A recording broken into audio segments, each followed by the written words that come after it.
Jimmy Mack, the shape-shifting Jester, and the aforementioned scenery, the old Oriki echo chamber, are both framed as red-hot Pecker presentations.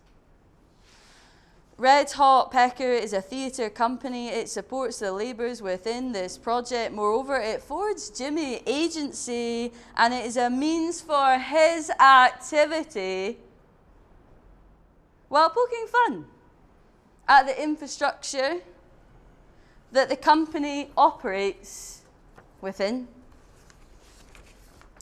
Aside from Dr. Jock Howie, who talks for his own sake, the poetry play is a body of monologues performed for a non-existent audience.